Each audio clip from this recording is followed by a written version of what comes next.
an MMORPG shooter is still a weird thing to me. When Destiny first came out in 2014, I was intrigued by the combination. It's a first-person shooter that's also a massively multiplayer online role-playing game, which is what MMORPG stands for in case you weren't aware. I'm very much of the generation of gamers whose first experience with RPGs was Diablo, and the first MMO we played was, like, RuneScape. It's been a while since those days. We were the ones that turned World of Warcraft into the kind of money-making venture every game developer is jealous of. So to me, MMORPG has always been synonymous with top-down isometric third-person games. Of course, there have been first-person RPGs before, Knights of the Old Republic, the entire Elder Scrolls franchise, and others. There were also first-person MMORPGs before Destiny, since stuff like the Old Republic and Star Trek Online both launched years earlier, and even the Elder Scrolls Online launched earlier in 2014 than Destiny did. But what Destiny did to really stand out from the crowd was that on top of the typical RPG elements, developer Bungie stacked up some legitimately amazing gunplay. It feels like an FPS that also happens to be an RPG in which there are lots of other players inexplicably running around. Running around gleefully mowing down anything that moves, whether or not that's what they set out to do. Are we sure we're not the bad guys here? What's the verdict on who shot first?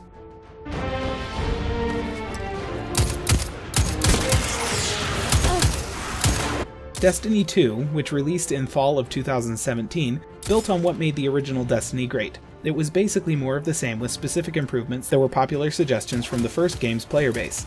The end result is, yet again, a good RPG in a compelling sci-fi setting bracketed on every side by some of the best gunplay in gaming. It released to a great reception and sold just a bunch of copies before suspiciously dropping out of the public eye. Now if you're like me, you like to wait a few months on games that have such a massive multiplayer focus to see if the community actually sticks around. This is how we avoided getting swindled on Battleborn and Lawbreakers. Good for us. But just recently, Destiny has been getting some attention for releasing their second paid expansion, which is pretty large in scope, and also being featured on the Humble Bundle's subscription service for a reduced price. With the influx of new and returning players, as well as the reduced base price if you go sign up for Humble Monthly before June, now is a good time for us to take a look at the game and answer the question, is Destiny 2 still worth it? The first thing to get out of the way here is that, yeah, at its core this game is an RPG and an FPS. It really is both. And so you've kind of got to like both in order to really get into what Destiny brings to the table. From the character creator right at the beginning to getting quests to outfitting your character, everything feels like an RPG. Right up until you run across some enemies and you realize this game will not help you target in any way, that is. You aim and you shoot like you're playing Battlefield, and you'll want to get as many headshots as you can. If you love shooters but hate RPGs, you'll really get into the combat, but the skill and item management will drive you nuts. If you love RPGs and hate shooters, the opposite will be true. But if you like both, Destiny's gameplay is really something special. The inventory and skill management stuff you expect from an RPG is all there, but not in anything like the depth you'll find in a Bethesda or BioWare RPG. The skill tree isn't enormous. There are only 3 classes with subclasses that are somewhat interchangeable, and the only items you carry in your inventory are weapons and armor. Those items do carry special skills, and several weapons of the same type might have slightly different characteristics, but there aren't too many to keep track of. You'll spend some time cycling through weapons and armor comparing stats before you pick your guns, but the number of effects available is nothing like the insane item traits of stuff in games like Diablo 3.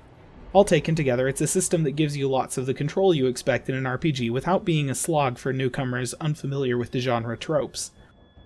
The gunplay is where Destiny surprised me, personally.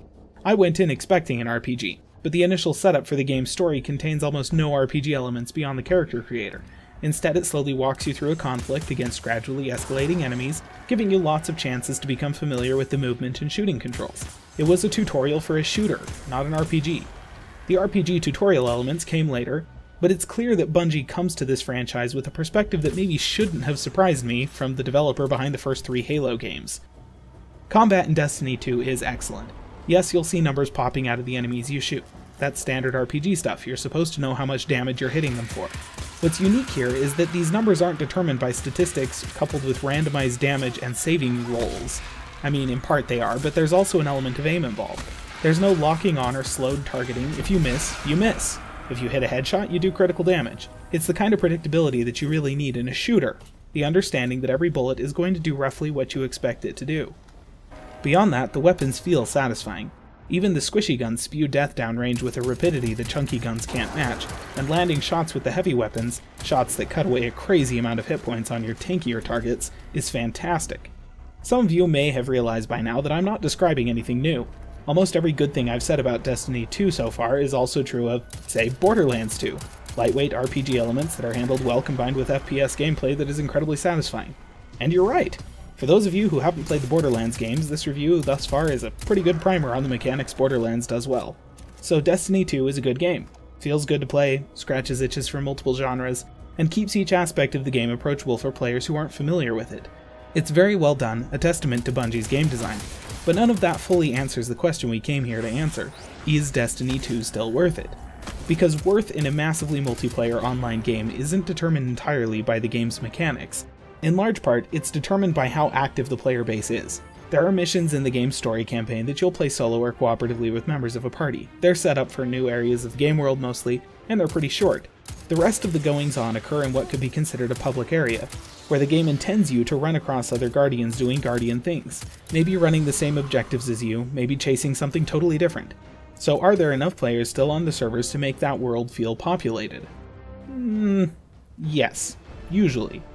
The closer you are to a landing zone or hub of some sort, the more Guardians you'll see.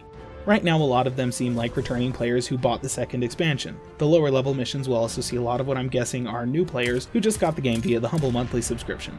In either case, there are enough people to make the game feel like a social thing, and you'll probably be able to find a social circle and clan if you want to. If you subscribe to Humble Monthly for June and get the game for $12, I wouldn't hesitate to say it's worth it. The game's mechanical design is good enough to justify that purchase, and you could play through the story even if the servers were totally empty aside from you. It would just feel like a fun single-player FPS. If a sale price isn't an option, and you can only get the game at full price, well, I'd be careful. The MMO aspect of this game is what makes that full price worthwhile. If the game feels empty, it might not be worth it. On the plus side, the game does include a trial mode that will let you play for several hours without buying it before it starts locking missions away. If you're not sure, give that a shot and decide for yourself. But here's what I can tell you for now. For the foreseeable future, I'll be in there even if nobody else is.